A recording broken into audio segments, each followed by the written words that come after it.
C'est comme s'il était le premier. Qui se rappelle de l'affaire de Lapiro de Mbanga? Les Camerounais ont la mémoire courte. Comment est-ce qu'on a assassiné Lapiro de Mbanga? Pourquoi on ne raconte pas cette histoire? D'aucuns se mettent là, sur Facebook pour dire « Ah, qu'est-ce que Longuet peut faire au régime? On a peur de rien et tout et tout et tout. » Pourquoi le régime a eu peur de Lapiro de Mbanga? En 1991, Lapiro de Mbanga, qui a commencé à avoir son succès en 1985, c'est lui qui crée le Front pour la libération de Pius Ndiaye et Célestin Monga. Voilà comment est-ce que Lapiro de Mbanga, Ndingamani, va mettre le régime dans des difficultés parce que, de par sa musique, avec le pidgin, de par ses dénonciations, de par sa façon de faire que les foules soient en transe, Lapiro de Mbanga a commencé à inquiéter le régime. Et en 2007, M. Paul Biya se décide à transformer, à violer la Constitution. Parce que la Constitution de 1996 que Paul Biya lui-même avait taillée sur mesure disait que le chef de l'État ne peut faire que 2 mandats de 7 ans. Quand tu vois que ça finit déjà, il se décide à violer à nouveau la Constitution.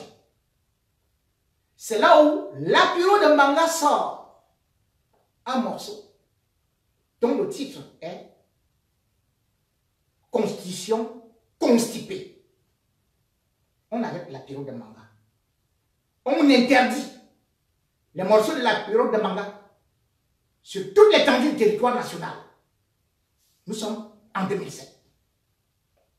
En 2008,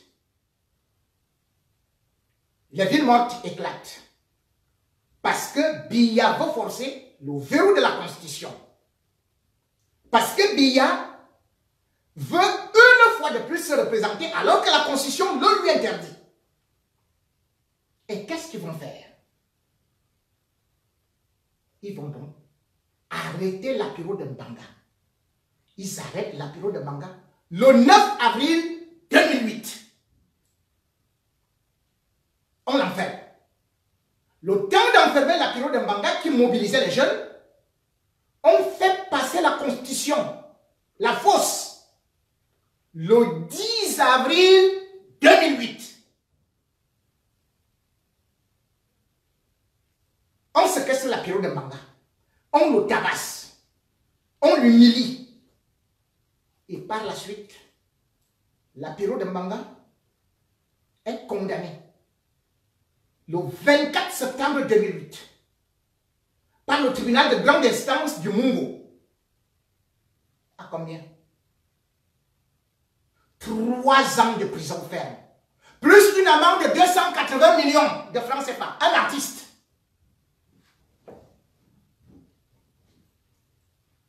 Voilà.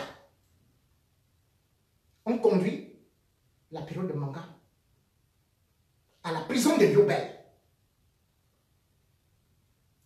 Lapiro reste à la prison de Diobel. Quand on voit que Lapiro veut déjà sortir, donc en 2011, on empoisonne Lapiro. Il commence à avoir des ballonnements. Il commence à avoir des vertiges. Et cela, on va dire, c'est la typhoïde. Lapiro de Mbanga sort le 8 avril 2011 de la prison. Il arrive chez lui, il s'affale. Néanmoins, les gens attendaient que Lapiro de Mbanga, puisqu'il était toujours d'une célébrité, on avait déjà calé des dates pour lui. Il est venu ici, il a fait quelques concerts en France, en Belgique, en Suisse, puis il est là aux États-Unis. Quand Lapiro de Mbanga repart, Parce que Lapiro de Mbanga avait écrit un livre étant en prison. Mort programmée d'un combattant encombrant. Ce livre n'a jamais été publié. Aucun éditeur n'a voulu courir le risque. Lapiro arrive. On envoie Fauchivé. Fauchivé envoie ses policiers voir Lapiro.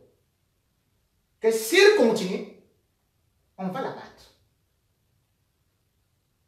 On invite Lapiro de Mbanga à Yaoundé. Nous sommes déjà en 2012. Lapiro de Mbanga arrive en 2012 en disant qu'on veut le dédommager. La transaction doit être faite par un certain Ekane Anissé, qui dit qu'il est opposant là, et Tchate. Lapiro est logé à l'hôtel Montferry. Il attend 1 semaine, 2 semaines. Et après, il n'a plus rien à manger. Il est obligé de rentrer à Douala. Quelque temps après, le régime fait publier que Lapiro de Mbanga a pris 25 millions et que c'est Fauchivé qui les lui a donnés. Voilà comment est-ce qu'on a tué Lapiro.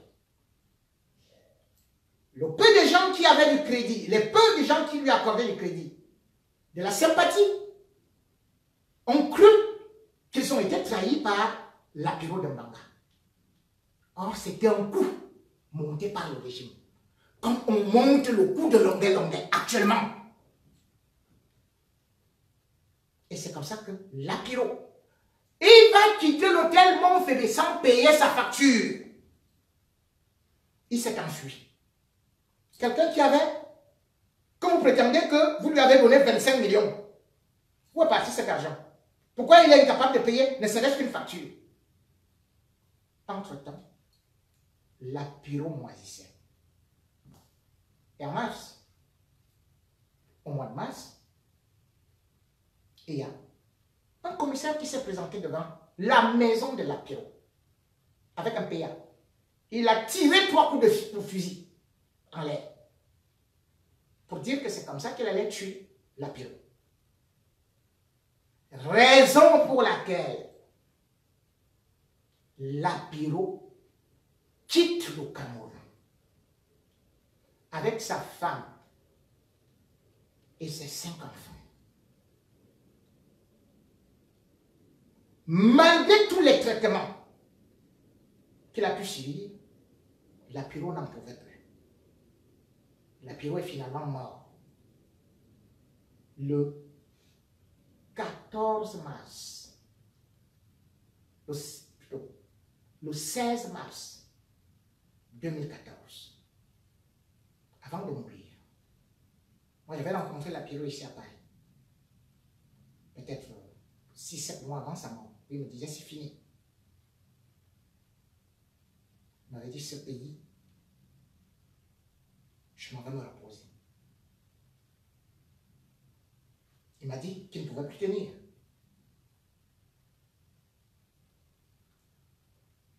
Mais Lapiro avait déjà dit qu'il ne sera jamais enterré au Cameroun. Parce qu'il a tout donné à ce pays. Il ne sait pas ce qu'il a fait de mauvais.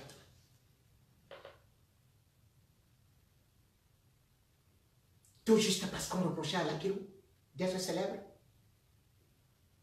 d'avoir eu à supporter Ni John Fundi à une certaine période, on a décidé de l'éliminer. Voilà l'histoire de Lapiro. Il a été incinéré à Buffalo, à New York, le 28 mars 2014. Une grande mémoire de notre musique. Tué par ces sanguinaires, juste parce qu'il a voulu exprimer, il avait voulu exprimer son opinion. Juste parce qu'on avait peur de ses paroles. Ceux qui disent que, qu'est-ce qu'on a peur de quoi? Longuet c'est qui? Ou machin, ou j'ai pourquoi est-ce que machin et tout. Mais si ces gens n'avait pas peur de moi. Pourquoi est-ce qu'on me tabassait comme j'ai commencé en introduction? Pourquoi est-ce que chaque fois, on envoyait des militaires ou des policiers m'attraper des gendarmes? Comme en Colmesson, le jour où ils m'ont amené là-bas, c'était peut-être plus de 20 personnes qui marchaient sur moi. Donc, la Piro a été assassinée de cette façon. Vous voulez des exemples? Depuis que Biya arrive au pouvoir, il n'a fait qu'écraser les artistes, même des femmes. Vous connaissez l'histoire de Coco Ateba?